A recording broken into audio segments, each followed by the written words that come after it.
sa maliwanag at malawak na kalangitan, nagkita ang araw at ang buwan.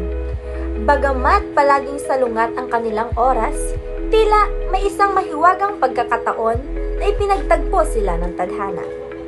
Nung sila ay nagkita, sila ay tila bang matagal ng magkaibigan na gustong makausap ang isa't isa. Kamusta buwan? Napakasaya kong makilala ka. Kamusta rin araw? Matagal ko nang pinagmamasdan ang iyong maliwanag na liwanag. Nakikita rin kita tuwing gabi at magandang ideya na magkaibigan tayo. Oo nga, magsama tayo at magtulungan para sa ating kalikasan. Sa ilalim ng liwanag ng araw, ang mundo ay puno ng kasiglahan. Naglalaro ang mga bata, nagtatrabaho ang mga magsasaka, at ang bulaklak naman ay tumatanggap ng liwanag ng araw. Sa gabi naman, sa liwanag ng buwan, nagpapahinga ang lahat. Ang mga bituin ay tila bang mga bantay na nagbabantay sa katahimikan ng gabi. Tingnan mo buwan, masaya ang mga tao sa tuwing ako'y sumisikat. Sa gabi, alagaan ko naman ang mga halaman.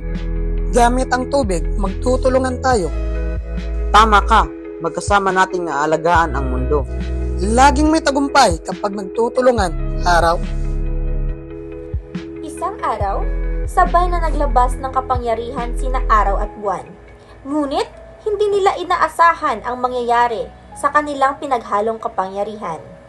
Ang liwanag mula sa araw at ang tubig ng mula sa buwan ay nagdulot ng isang mahiwagang tanawin. Isang pambihirang tanawin na nagbibigay buhay sa lahat ng paligid.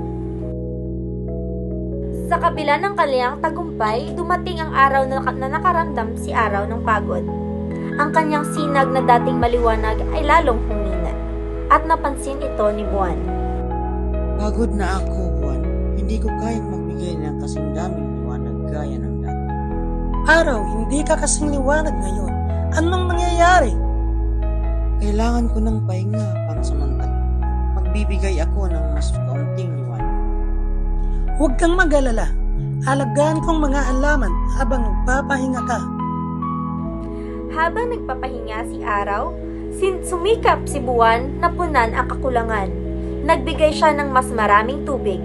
Ngunit napansin niya ang mga pagbabagong nangyayari sa kanilang paligid. Naku! Ang mga halaman ay nalalanta at ang lupa ay binabaha. Anong nangyayari? Bakit parang hindi na maganda ang kalagayan ng mga halaman? Binigyan ko sila ng mas maraming tubig. Ngunit ito hindi sapat. Kailangan nilang yung liwanag. Araw, kailangan nating magtulungan muli. Hindi sapat ang ginagawa ko mag-isa. Oo, buwan. Dapat hindi ako nagpakabagal sa pagbibigay ng liwanag. Ayos lang. Ngayon, ayusin natin ito ng magkasama. Dahil sa mga nangyari, napagtanto ni araw at buwan na mas mahalaga pag sila ay nagkaisa. Mula sa liwanag ng araw at tubig mula sa buwan, kaya nilang paunlarin ang kapaligiran.